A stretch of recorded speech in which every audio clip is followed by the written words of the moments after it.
Hey everyone, thanks for listening to the Grow Your Life podcast. My name is Jeremiah Krakowski, and if we haven't met yet, I help coaches and trainers use the tools on the internet, offers, ads, business strategy to get more clients and to make more money so they can make six figures and even seven figures online. Now today, I have an incredible guest. Her name is Raes Jenkins.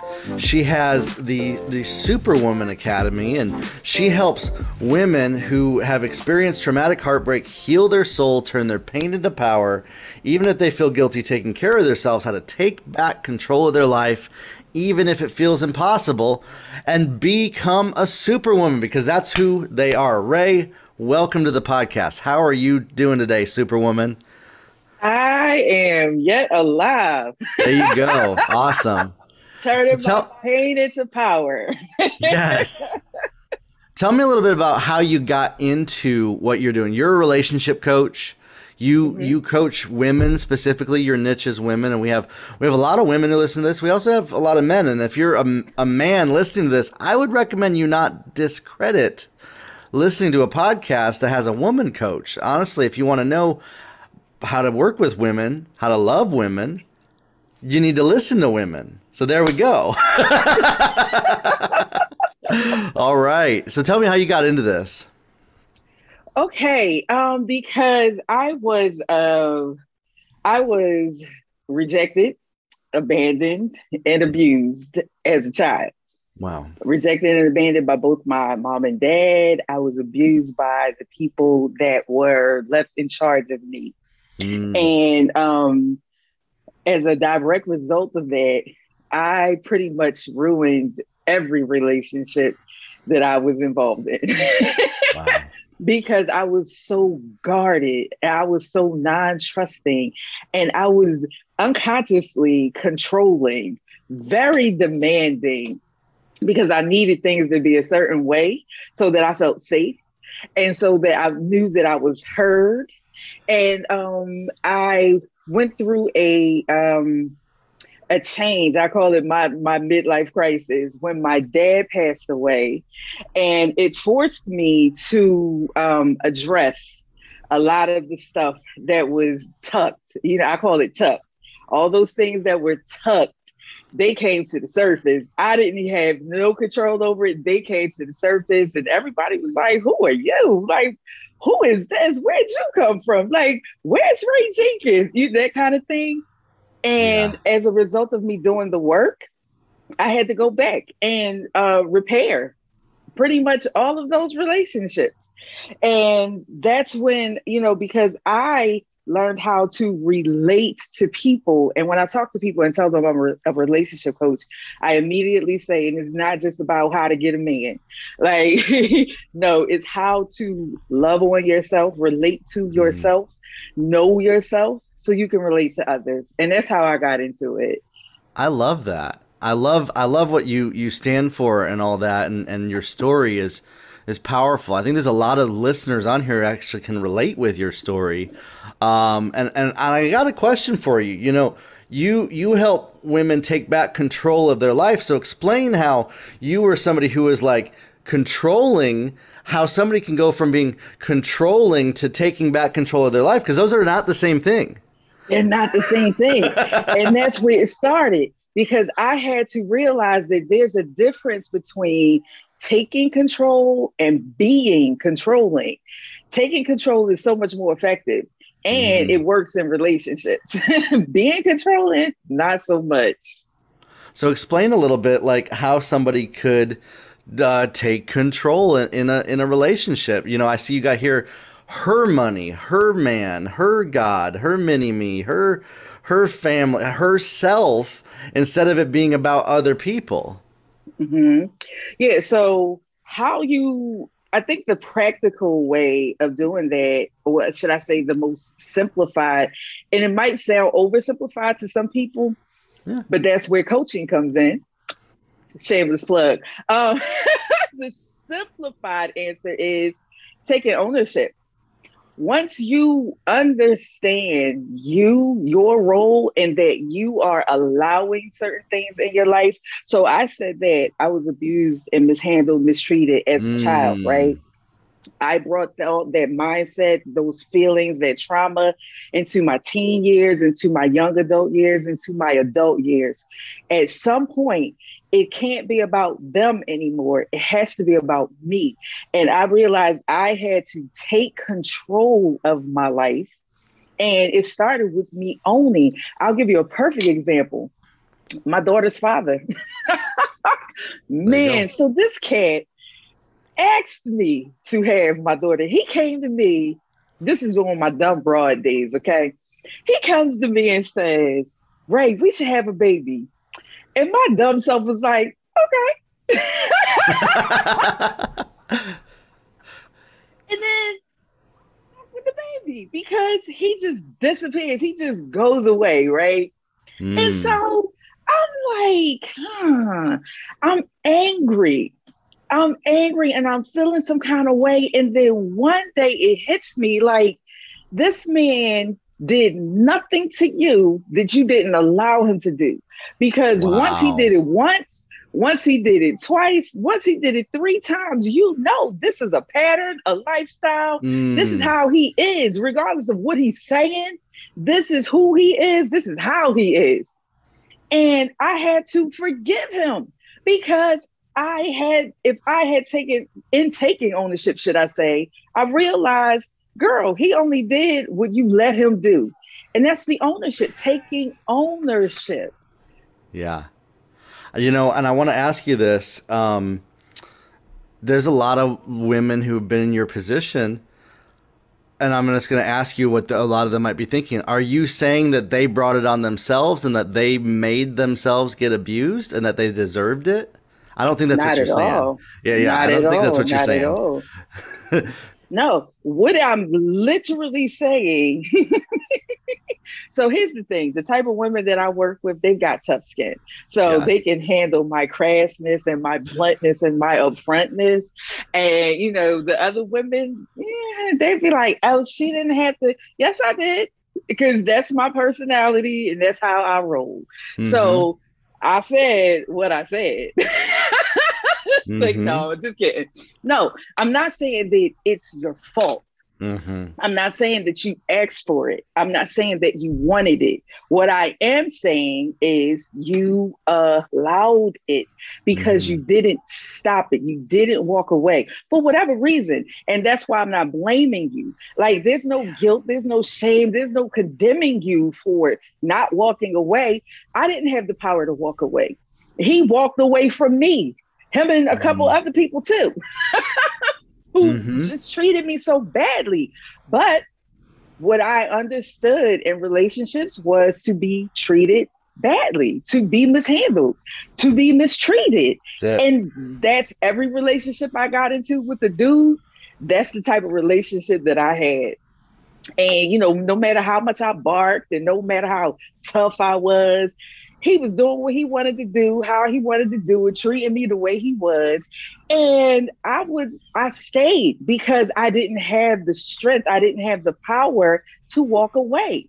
And oh my gosh. Okay, so I got a great one for you, Jeremiah. I can't wait. This is a great one.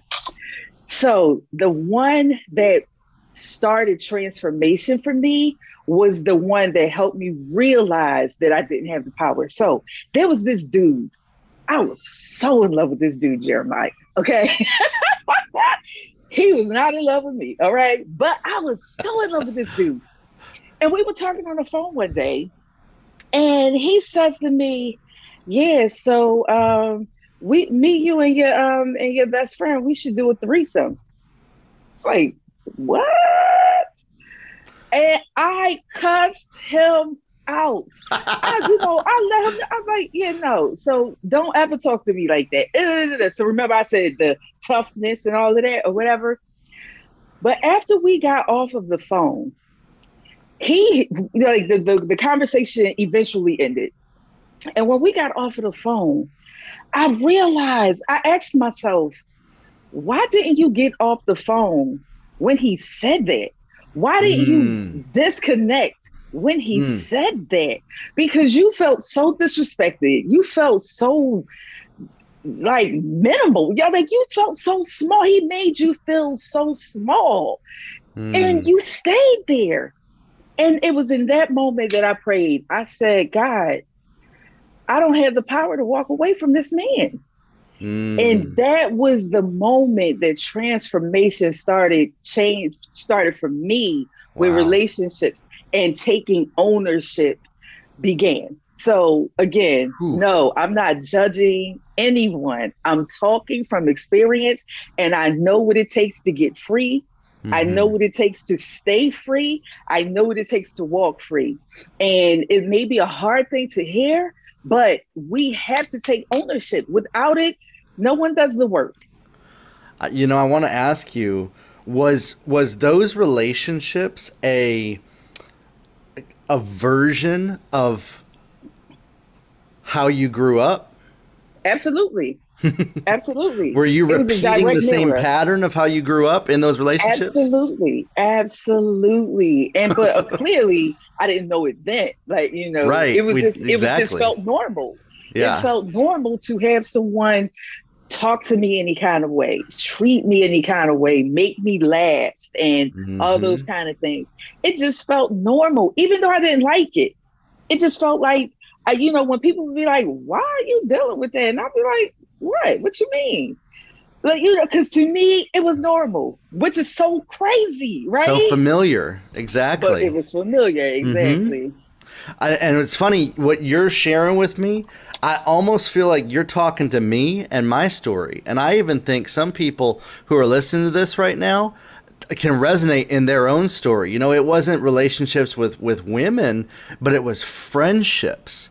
I was getting into toxic friendships with guys. I'm just going to share a little bit of a story right here of myself. These guys, because I was trying to get the approval of my dad.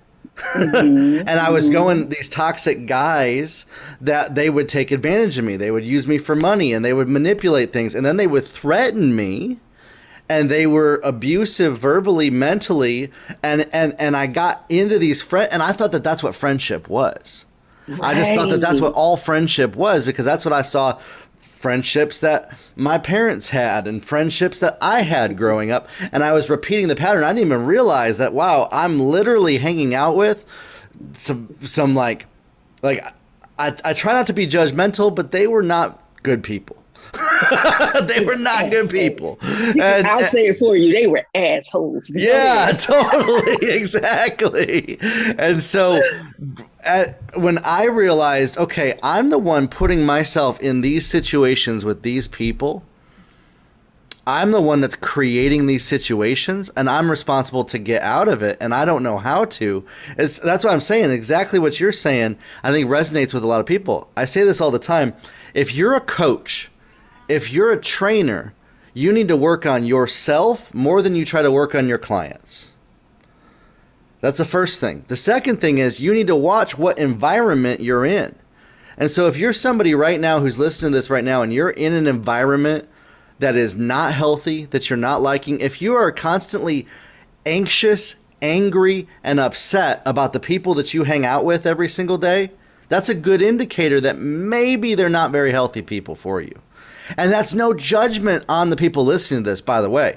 Because I don't want people to feel guilty that they're doing those things either. And talk about that a little bit. I think a lot of people, feel like, okay, I can't get out of these situations. I'm locked into it.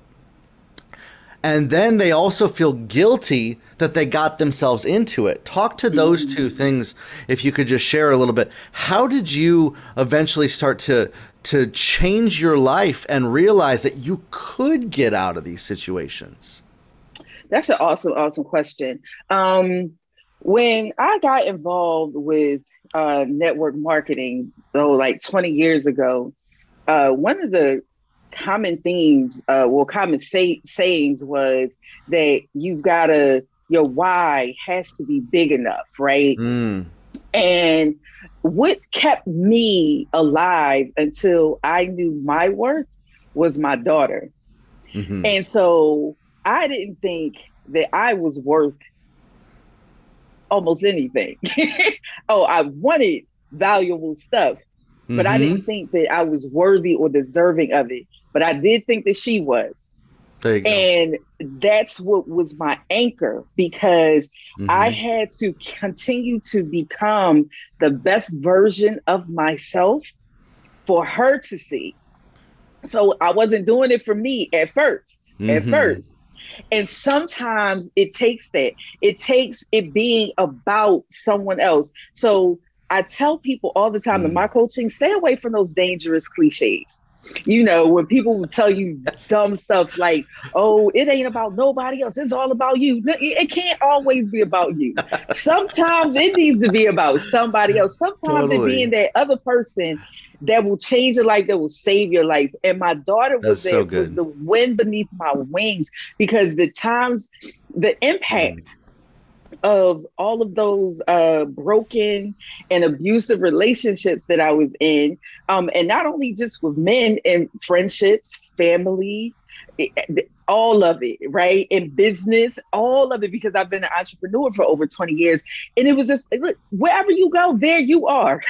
Okay. Mm-hmm. So I'm all the relationships, no matter what type of relationship it was, I was the common denominator. Okay. Mm. And what I brought with me was filtered into those relationships. It dripped into, it poured into those relationships.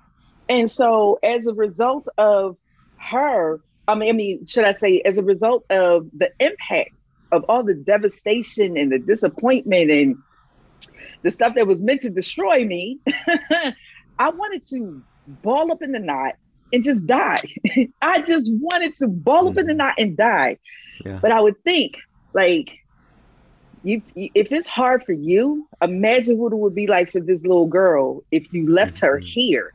She will go through the same exact things you went through. And it Wow. would just help me refocus. It would help me refocus and keep skin in the game. It would keep me in the game. And that was it. That was it for me. It had to be about somebody else. Now, those of Love you that. who, okay, so the flip side of that is God kept dealing with me about my worth and my value. There you go. And over Mm. time, he really encouraged me that, the same way that you want this good for her and you do this good for her, yeah, I want that for you. I'm like, who, me? Oh, that's so good. Like, okay. Yes. But the thing is, Yes. we want the good, we pray for the good, but we can't Mm. handle the good.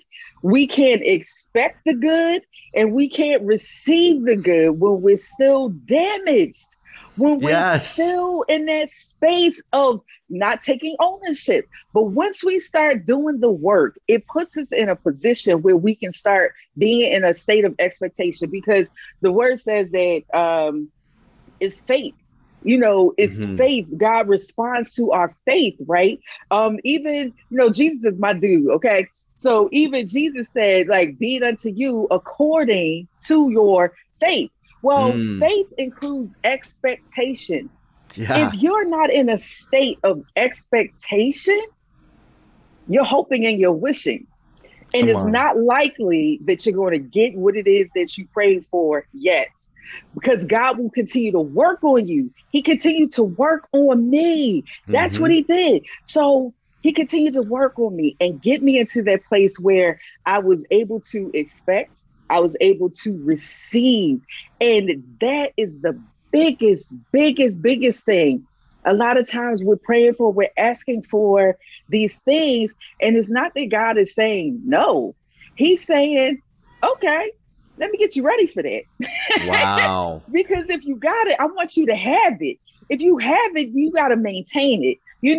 Like if God blesses you with that house, if you don't keep the house clean, which is maintaining it, right, then you'll have a rodent problem. You're going to have a mice problem, a roach problem. I'm from the hood, so we had roaches. I don't know about nowhere else, but we had roaches. Mm-hmm. So, but or your house is going to smell bad. Those kind of things. That's the maintaining. So when God gives you the good that you're expecting, that you're praying for, that you're believing for, that you're able to receive, once you get it, you got to maintain it.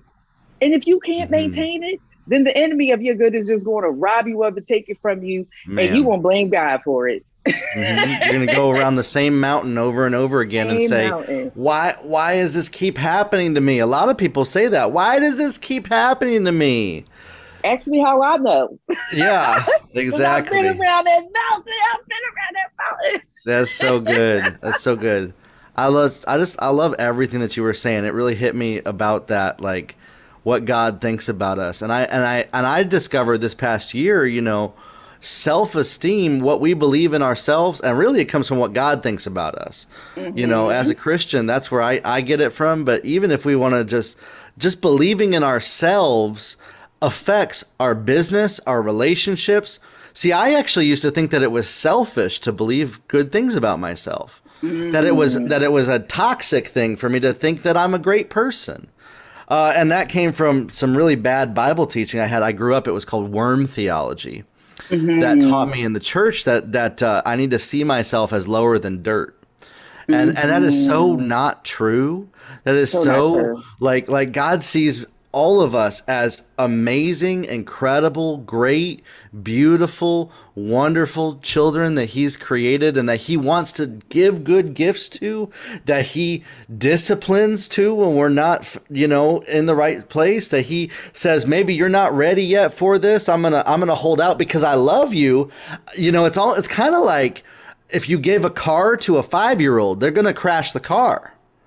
The 5-year-old wants the car. They know they're going to have the car 10 years from now, but they're not ready yet. They're not ready yet. And that's exactly how it goes in our lives. And so I want to encourage those that are watching this. If you know, you got a calling, that God has plans for your life and a destiny, and he's given you a vision of where you're going, stay faithful to the process. Don't give up because you don't see it right now in front of you. If you hear anything from Ray and I today, God thinks that you're amazing. He thinks you're amazing. And when you step into that, when you start to see that, when you start living like the creator of the universe thinks that you're amazing, everything changes. Everything. Relationships become doable. They become wonderful. They become enjoyable, you know, and I'll be completely transparent with you. I am currently dealing with my biggest relationship challenge. It's a relationship with my mother. Yeah. And, you know, God is doing something here. And it's very, very challenging because I told you at the onset what happened, right? And, oops, 1 second. The video popped off. It's okay. Okay, there we go. There we go. All right, sorry about that. No worries. And so it's like, because my mother, she has mental health issues. And it's kind of like, okay, God, how do I separate her mental defect from her humanity? Because her whole life, she's been having people handle her because, listen, in the Black community, we didn't do psychiatrists and psychotherapists and, you know, things like that or whatever. And so people who were what they deemed crazy, they were just, you know, they were laughed at, they were scorned, you know, treated like lepers, so to speak. And I realized that had been her experience pretty much most of her life. And it was just kind of like, okay, God, like, and you know, how do I balance this? Because a lot of the things that she does makes me so angry because they're so selfish and self-serving when I'm like, I'm here to serve and I'm here to help. And it's just like, you know, okay, you're violating me. You're disrespecting me. You're mishandling me. You're mistreating me, but I'm loving on you. And it makes me angry. And so I'm praying and I'm like, okay, God, rejection and abandonment is a common theme. I don't want to do that to her. Like, how do I work through this? How do I focus on her humanity and deal with that and break through this? So y'all pray for me. You're going to get through it. You're going to get through it. I promise you that. You know, I've seen God restore the hardest of relationships, and he'll give you wisdom. God, if you're watching this as well, listeners, like, and you're having trouble in relationships, that's what life is. Like here, let's be real for a second. Relationship, like, this idea that all of our relationships and are perfect, and that there's this perfect little box that they all fit into, and it all goes how we want, my friends, that is a fantasy. That is Disneyland, and it's never going to be reality on planet Earth. Relationships are messy.